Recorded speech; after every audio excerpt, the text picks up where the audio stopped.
감사합니다. 제가 정말 좋아하는 찬송가입니다. 찬송가 참 많은데 그 중에서 제가 가장 좋아하는 찬송가인데 또 그걸 어떻게 하시고 또 우리 셀라 중창단님께서 이렇게 하나님께 영광 돌려주시면 너무 감사합니다. 세상에 참 많은 문제들이 있습니다. 요즘에는 또 시대적인 문제들이 있죠. 코로나19라는 그런 시대적인 문제들이 있는데 저는 옛날까지만 해도 한 몇 달 전까지만 해도 코로나는 나와 전혀 상관이 없다. 나는 정말 코로나가 나랑 전혀 상관이 없고 나는 절대 걸리지 않을 것이다 라는 그런 생각이 잡혀 있었나 봐요. 그런데 이게 계속 반발이 되고 2단계로 올라가서 이제 중학교, 초등학교, 고등학교까지 이렇게 코로나가 퍼지다 보니까 막상 저한테 두려움이 오는 겁니다. 그리고 그것 때문에 저희 중등부 랩런트들마저 이제 사역이 안 되다 보니까 이게 막상 저한테 딱 와닿으니까 이게 뭔가 두려움이 딱 사로잡히게 되는 겁니다. 그리고 이번 주 주일에는 제가 새벽 기도를 일어나서 이제 딱 가는데 새벽 기도를 그 교회 앞을 딱 지나가는데 하필 교회 앞에 구급차가 있는데요. 그 구급차에서 이제 방호복을 입은 두 사람이 나와가지고 그 교회 주변을 이렇게 맴돌더라고요. 이제 짬뽕상에 그쪽에 뭐 어떤 그냥 사고가 난 건지 아니면은 코로나가 터진 건지 그건 잘 모르지만 그냥 그걸 딱 보면서 아 진짜 내 앞까지 왔구나, 이 코로나가 내 앞에까지 왔구나 이러면서 엄청난 두려움에 제가 딱 시달리는 겁니다. 그때 제가 하나님께 기도하기보다는 계속 저 혼자 두려웠어요. 새벽 기도에 혼자 앉아 있으면서 하나님 말씀 듣고 있는데 거기서 어떡하지? 계속 두렵기도 하고. 근데 이게 저희뿐만이 아니라 많은 사람들의 그런 문제인 것 같습니다. 그런 문제들 앞에서, 그런 어려움 앞에서 진짜 두려워하고 오히려 구석에서 낙심하고. 그런데 하나님께서는 말씀에서 어떻게 말하시느냐? 그 문제 속에 하나님의 계획이 있다. 그렇기 때문에 그 계획을 발견해라. 그 계획을 발견할 때 오히려 그 속에서 감사가 나올 수 있어야 된다라고 말씀을 주십니다. 그런데 참 힘들죠. 엊그저께 한 랩런트 사역을 가는데 랩런트가 이 고백을 하더라고요. 전사님, 저에게 문제가 한 가지가 있는데 이 문제를 그 말씀에서는 분명히 감사하도록 느끼라고 그렇게 말씀을 하시는데 어떻게 감사해야 될지 모르겠습니다라고 이야기를 하더라고요. 참 많은 사람들이, 그 랩런트뿐만 아니라 많은 사람들이 그런 질문들을 많이 하는 것 같습니다. 이 문제 속에서 어떻게 감사할 수 있겠느냐? 지금 당신한테 돈 문제, 가정 문제, 그리고 친구 문제, 학원 문제, 그런 취업 문제들까지 그런 많은 문제들이 오는데 너는 감사할 수 있느냐? 라고 그렇게 질문하는 사람들이 많은 것 같아요. 그런데 성경 말씀에서는 문제들 속에서 오히려 감사하는 방법이 있다고 말씀해 주셨습니다. 서론입니다. 저희가 감사하기 위해서는 예수 그리스도가 나의 모든 문제에 대한 해답이 되셔야 됩니다. 여러분들 모든 문제에 대한 해답이 예수 그리스도로 이미 해답이 나셨습니까? 진짜 그 코로나 문제들, 나에게 있는 모든 문제들, 그런 시대적인 문제들 뿐만 아니라 모든 문제들까지 예수 그리스도로 해답이 나셔야 됩니다. 그래서 저는 저번 주 수요 예배 때 이제 임치민 전도사님께서 말씀해 주셨죠. 평상시에 하나님과 소통이 되어야 된다. 저는 진짜 그거 붙잡고 지금까지도 계속 묵상하고 있습니다. 아, 맞다. 내가 이 예수 그리스도로 모든 해답이 나기 위해서는 평상시에 하나님과 소통이 되어야 되구나. 왜 나에게 이런 문제를 주셨는지, 왜 하나님께서 나에 대한 그런 계획이 무엇인지 항상 우리는 질문하셔야 됩니다. 그래서 제가 묵상하는 동안 그러면 하나님과 질문하는, 하나님과 소통하는 방법이 세 가지가 있겠구나. 저 혼자 붙잡혀진 게 세 가지가 있었습니다. 첫 번째로는 예배고요. 두 번째로는 기도고, 세 번째로는 찬양입니다. 첫 번째 예배는 하나님께서 나에게 주신 하나님의 음성을 발견하셔야 됩니다. 그러면서 메시지 매일 듣기가 저한테 엄청 많이 와닿았습니다. 이번 주 2부 말씀에서 강상훈 목사님께서 핵심 말씀을 이제 준비를 하다가 하나님께서 나에게 주신 음성이 없다고 느껴지니까 그걸 5번 이상씩 반복해서 들으셨다고 말씀해 주셨죠. 저는 그것을 듣고 나서 아, 진짜 메시지 매일 듣기 해야 되겠구나. 메시지 메일 듣기를 얼마나 해야 되느냐? 하나님의 음성이 발견될 때까지. 저는 고등학생 때 이거를 처음 시작을 했었습니다. 고등학생 때 저를 담당하셨던 김징원 목사님께서 항상 매주 결론 때, 아직도 기억이 납니다. 결론 맨 마지막에 어떤 칸을 하나 만드시고 거기에 메시지 메일 듣기라고 항상 적으셨어요. 계속 적으시니까 이제 저도 한번 오기가 생기는 겁니다. 나도 한번 해봐야 되겠다. 메시지 메일 듣기 항상 이야기하시는데 한번 해봐야 되겠다. 그렇게 결단을 하고 나서 야간 자율학습 시간 전에 이제 저희는 인강을 들을 수 있도록 이제 학교에서 그렇게 해줬는데, 공부하기 전에 제가 맨 처음에 한 게 뭐였냐면 김증원 목사님 그 중고등부 메시지를 틀어놓고 저 혼자서 계속 그 말씀을 들었습니다. 그걸 매일 했습니다. 매일 하다 보니까 얼마나 매일 했느냐, 옆에 지나가는 친구가 야, 네 인강 강사는 진짜 무섭게 생겼다, 진짜 조폭같이 생겼다 라고 이야기할 정도로, 니는 어떻게 그런 인강 강사와 그걸 계속 듣냐 라고 이야기할 정도로 계속 그렇게 계속 하나님의 말씀을, 그 중고등부 그 메시지를 매일 듣기를 실천했습니다. 그런데요, 참 신기한 게 제가 주일에 붙잡았던 말씀과 제가 평일에 그걸 매일 듣기에서 붙잡은 그 말씀들이 제 상황에 맞게, 그리고 제가 지금 처한 이런 문제에 맞게, 제가 하고 있는 그 일에 맞게 하나님께서 그거에 대한 말씀을 각각 따로 주시는 거예요. 똑같은 말씀인데, 똑같은 중고등부 그 말씀인데, 거기서 하나님이 나에게 그런 주시는 그 날마다의 그 말씀이 다른 것을 체험하게 됐습니다. 제가 다락방 하는 날에는 그 다락방에 대한 그런 말씀을 주시기도 하고, 제가 기독교 동아리를 갈 때는 그 기독교 동아리에 가서 내가 실천해야 될 그런 말씀을 하나님께서 주시기도 했습니다. 그것을 통해서 진짜 하나님이 나에게 주시는 말씀이 무엇이냐, 그게 날마다 기대가 되기도 하고요. 오늘은 또 이런 일이 있을 건데, 오늘은 또 친구와의 그런 갈등들, 문제들, 선생님과의 문제들, 갈등들, 그런 속에 나는 항상 살고 있을 건데, 그거에 대한 해답을 이 말씀 속에서 찾게 하셨습니다. 진짜 여러분들도 메시지 메일 듣기를 통해서 그때그때마다 하나님께서 여러분에게 주시는 음성을 발견하셨으면 좋겠습니다. 두 번째로 기도입니다.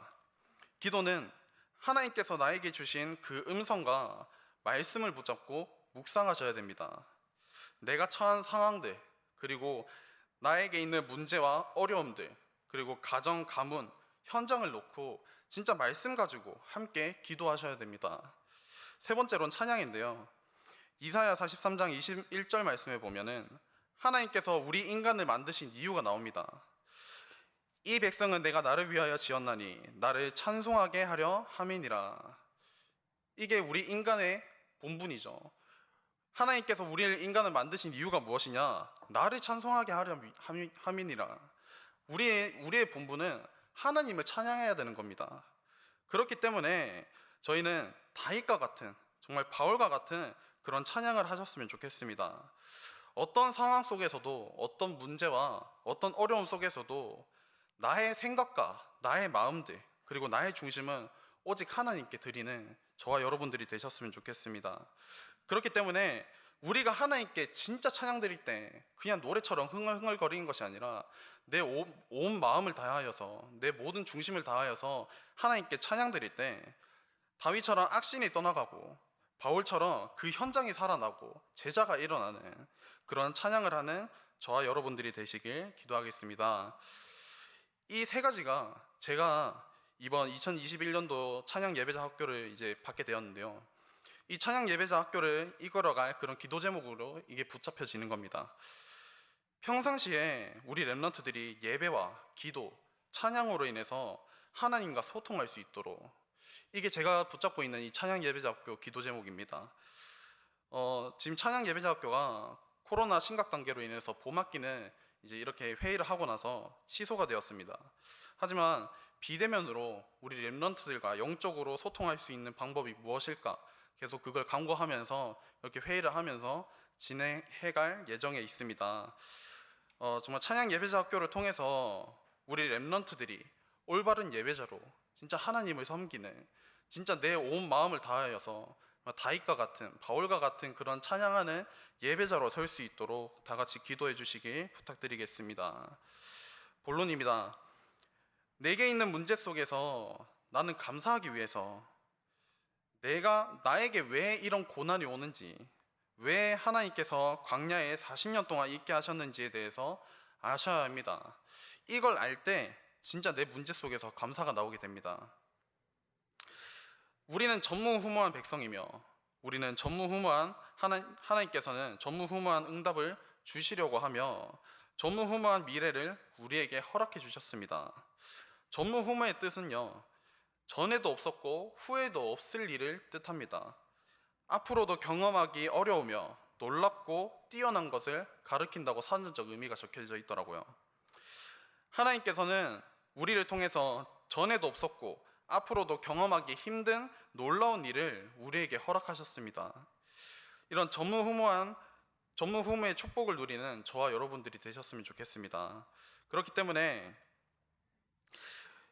하나님께서 왜 광야 40년 동안 이 광야 40년을 가게 하셨느냐? 첫 번째 이유는 이스라엘 백성과 우리들은 전무후무한 하나님의 백성이기 때문입니다. 전에도 없었고 앞으로도 없을 하나님의 백성들입니다. 그렇기 때문에 다른 사람에게 없는 고난이 우리에게 있는 것입니다. 우리에게 오는 문제들, 우리에게 오는 그런 고난들은 하나님께서 우리를 인도하시는 시간표인 거죠. 우린 그 시간표 따라 가시면 됩니다. 거기서 낙심하는 것이 아니라 진짜 하나님께서 주신 그 언약 붙잡고 나아가시면 됩니다. 출애굽기 5장 1절에서 12장 41절의 말씀을 보면은 출애굽의 과정들이 적혀져 있습니다. 이것을 통해서 우리는 출애굽의 비밀을 넘어선 증인이 되게 하셨습니다. 문설주에 피를 바르는 날, 죄와 재앙 속에서 건져내셨음에 그 증거를 보게 하셨습니다. 우리 현장에서도 마찬가지입니다. 하나님께서 정말 죄와 저주, 그런 재앙 속에서 건져내셨음에 대한 그 증거를 가지고 현장의 증인으로 서셔야 됩니다. 그리고요, 그 현장의 증인으로서 그 증거 가지고 불신자들을 살리셔야 됩니다. 똑같이 그 저주와 재앙 속에서 벗어날 수 있도록 같이 문설주에 피를 바르고 같이 그 6월절의 언약을 누릴 수 있도록 여러분들이 현장에 나아가셨으면 좋겠습니다. 그리고 우리를 새 절기의 증인으로 부르셨습니다. 새 절기는 6월절, 오순절, 수장절이 있죠. 6월절은 흑암의 권세에서 빠져나오게 하신 날이 바로 6월절입니다. 오순절은 성령께서 능력으로 역사하셨다. 수장절은 천국 배경으로 우리와 함께 하신다. 이 6월절, 오순절, 수장절의 증인으로 우리를 부르셨습니다. 그리고 우리의 중심은 어떤 중심이어야 하는가? 첫 번째로 성막 중심이어야 합니다. 세상을 살리는 등대 역할을 하죠, 성막이. 그리고 회막 중심이어야 합니다. 우리가 모인 이곳이 바로 회막입니다. 그리고 장막 중심이어야 합니다. 전 세계를 살리기 위한 곳이 바로 장막입니다. 항상 교회, 가정, 그리고 현장에서 하나님의 언약을 누리는 그런 중심을 가지시는 저와 여러분들이 되셨으면 좋겠습니다. 하나님께서 우리를 광야 40년 동안 가게 한 두 번째 이유가 있습니다. 하나님이 우리에게 주신 언약을 통해서 전무후무한 응답을 우리에게 주시기 위함입니다. 이 전무후무한 응답은 하나님의 백성들이 누리는 축복이라고 하셨습니다. 그러면은 우리가 항상 붙잡을 축복이 무엇인가? 첫 번째로 하나님께서는 이 이스라엘 백성들을 홍해를 건너게 하셨습니다. 홍해 앞에서 딱 가로막혀져 있는데 하나님께서 그 모세를 통해서 이 홍해를 열게 하셨습니다. 홍해를 가르게 하셨습니다. 그것을 통해서 이스라엘 백성들이 홍해를 건너게 되죠. 근데 뒤에는 애굽 병사들이 달려오고 있는데요, 참 놀랍게도 이스라엘 백성들이 다 건너자마자 그때부터 홍해가 다시 닫히게 됩니다. 이스라엘 백성들이 보는 앞에서 애굽의 모든 그 군대들이 다 장사하게 되죠. 다 죽게 됩니다. 하나님이 보여주시는 게 그거죠. 하나님의 능력. 그리고 홍해를 건너게 하신 것처럼 요단을 건너게 하셨습니다. 이 요단을 건너게 하시는 이유가 있습니다. 그 이유가 무엇이냐? 바로 기념비를 세워라. 왜 기념비를 세워야 합니까? 온 후대와 온 열방이 보도록 하기 위해서입니다. 우리 렘넌트들 그리고 237 모든 나라가 이 기념비를 봐야 되기 때문에 이 하나님이 이 애굽에서 여기까지 이 요단까지 우리를 인도해 주셨다. 하나님의 능력으로 인도해 주셨다. 우리가 하려면은 할 수 없지만 하나님께서 우리를 여기까지 인도해 주셨다라는 것을 보여주기 위해서 기념비를 세우도록 하셨습니다. 그리고 세 번째로는 여리고를 무너뜨리게 하셨습니다. 이 여리고를 무너뜨리게 함으로 인해서 7족속과 31명의 왕들의 간담을 놓게 하셨습니다.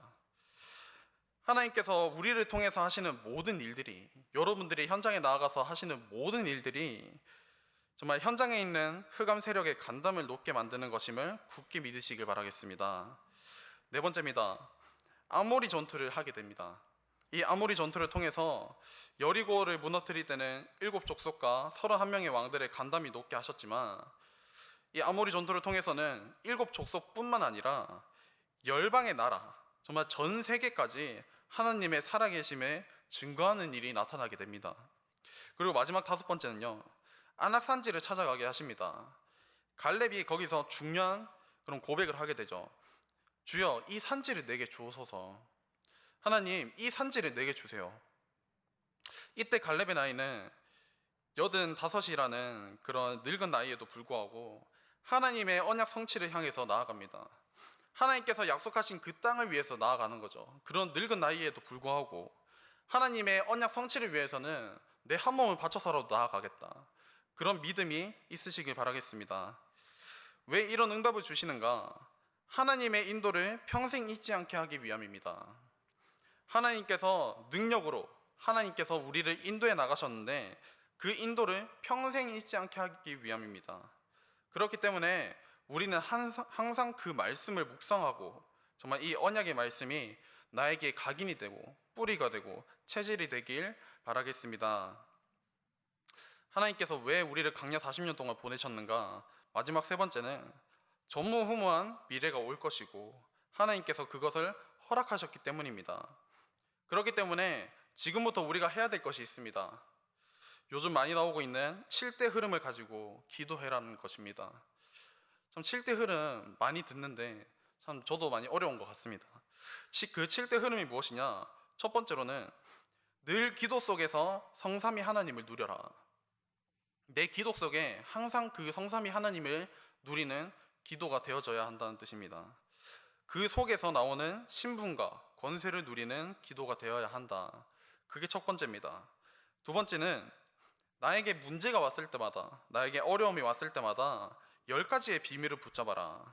내가 10가지의 비밀을 붙잡게 되는 순간 그 문제 속에서, 그 어려움 속에서 나는 승리하게 된다. 세 번째는 우리는 무엇을 해야 할지 그리고 무엇을 붙잡아야 될지 모를 때, 진짜 판단에 혼란이 왔을 때 그런 혼란 속에서도 변하지 않는 그 10가지 발판을 붙잡아야 합니다. 네 번째로는 내가 어떻게 해야 할지 모를 때, 내가 무엇을 해야 되고 어떻게 해야 될지 모를 때 어떻게 해야 할지 알 수 있는 키가 있습니다. 그 키가 무엇이냐? 5가지 확신이죠. 구원의 확신, 기도 응답의 확신, 인도의 확신, 사죄의 확신, 승리의 확신. 그 확신을, 5가지 확신을 누리셔야 합니다. 그게 바로 키입니다. 5번째로는 싸우지 않고 세상의 모든 흐름을 바꾸게 됩니다. 그게 바로 9가지 비밀이죠. 내가 괜히 세상 사람들과 싸우는 것이 아니라, 이 세상과 싸우는 것이 아니라, 이 현장과 싸우는 것이 아니라, 싸우지 않고 이 9가지 비밀을 통해서 이 9가지 비밀을 받는데 오히려 내가 세상의 모든 흐름을 하나님께서 능력을 주셔서 바꾸게 되는 거죠. 이때부터는 6번째로 하나님이 예배하신 것을 미리 보게 됩니다. 무엇을 미리 보게 되느냐? 62가지를 미리 보게 되는 거죠. 미리 보았다는 것은요, 하나님의 인도를 누릴 준비가 끝났다는 말입니다. 내가 미리 봤다는 것은 하나님께서 우리를 인도해 나가실 거고 하나님의 계획 속에 우리가 있는데 그 계획 속에서 이미 우리의 모든 준비가 끝났다는 것입니다. 그게 바로 전도자들이 누리는 삶이죠. 이게 바로 62가지입니다. 마지막 7번째는 우리들이 예배드리고 기도하고 찬양드리는 모든 곳에 보좌의 그림자가 임하고 천군 천사가 동원됩니다. 우리가 예배드리는 이 장소에서, 그리고 기도하는 각각 현장에서 그리고 찬양 드리는 나 자신, 이 모든 곳에 정말 보좌의 그림자가 임하고 천군 천사를 동원하셔서 우리를 지켜주시며 인도해 주십니다. 이 7대 흐름을 항상 묵상하고 기도해서 하나님이 예비하신 그 전무후무한 미래를 누리는 저와 여러분들이 되셨으면 좋겠습니다. 그래서 항상 이 말씀을 붙잡고 나아가셔야 됩니다. 이 말씀 붙잡고 항상 아침에 일어나서 묵상하고 항상 내가 있는 현장에서 묵상하며 기도하고 정말 성삼위 하나님을 누리는 그런 기도가 되셨으면 좋겠습니다. 결론입니다. 우리는 전무후무한 하나님의 백성이고 전무후무한 응답을 우리에게 주셨으며 전무후무한 미래가 올 것이기 때문에 지금 내 눈앞에 처한 문제들 그리고 어려움들 그런 갈등 고난 속에 속지 않으시길 바라겠습니다. 서론에도 말씀드렸듯이 지금 코로나19처럼 참 각각 개인에게는 많은 어려움들, 많은 문제들, 그런 갈등들, 고난들 정말 이런 속에 있죠. 그런 속에서 진짜 눈에 보이는 것들에 많이 속고 그리고 속이고 정말 그런 곳에서 오히려 낙심하고 진짜 무너지는 사람들을 많이 보게 됩니다. 딱 이스라엘 백성들이 그렇죠. 이스라엘 백성들이 자기들이 처한 문제, 배고픔, 그리고 목마름, 내가 어디로 가야 할지 모르고 과연 내가 저 여리고를 정복할 수 있을지, 내가 이 전투에서 이길 수 있을지, 이 전쟁에서 과연 내가 이길 수 있을지 정말 그런 문제들 속에서 내가 낙심하는 것처럼 참 많은 사람들이 내가 처한 문제들, 진짜 가정 문제, 돈 문제, 그런 업 문제, 그런 친구 문제들 그런 것들에 속아서 똑같이 낙심하고 있는 것을 보게 됩니다. 그런데 저희는 달라야 됩니다. 하나님의 자녀는 진짜 달라야 됩니다. 그런 이스라엘 백성들처럼 오늘 말씀에 나오듯이 우리가 다시 애굽으로 돌아가자. 차라리 애굽에 있을 때가 편했다. 차라리 하라는 거 하고 고기 주고 그냥 우리가 배불리 먹고 그렇게 쉴 수 있을 때가 더 편하다. 그때로 돌아가자 라는 거랑 똑같습니다. 저희는 그러지 말아야 합니다. 진짜 하나님이 주신 그 언약 붙잡고 우린 그 가나안 땅으로 가셔야 됩니다. 그렇기 때문에 우리는 눈에 보이는 것에 속지 말고 하나님께서 약속하신 언약의 말씀을 굳게 붙잡았으면 좋겠습니다. 참 눈에 보이는 것들에 속는 사람들이 많죠. 저도 마찬가지입니다. 저도 눈에 보이는 것에 참 많이 속는데 우리는 하나님께서 원하시는 것은 그게 아닙니다. 눈에 보이는 것에 속지 않고 오히려 눈에 보이지 않는 것을 믿고 따라가셔야 됩니다. 하나님께서 우리에게 주시는 그 인도 따라서 그 능력 따라서 우리는 나아가셔야 됩니다. 그런데 이런 문제들이 저희에게만 있는 것이 아니라 똑같이 우리 후대들에게도 똑같은 이 문제와 어려움 속에 허우적대고 있는 것을 참 현장에 가면 많이 발견하게 되는 것 같습니다. 진짜 저와 여러분들이 먼저 응답을 받아서 그 요단을 건널 때 기념비를 세웠던 것처럼 진짜 우리가 이 교회 기념비를 세워서 진짜 우리 후대 렘넌트들과 온 열방이 하나님의 인도를 보고 체험할 수 있도록 정말 기도하셨으면 좋겠습니다.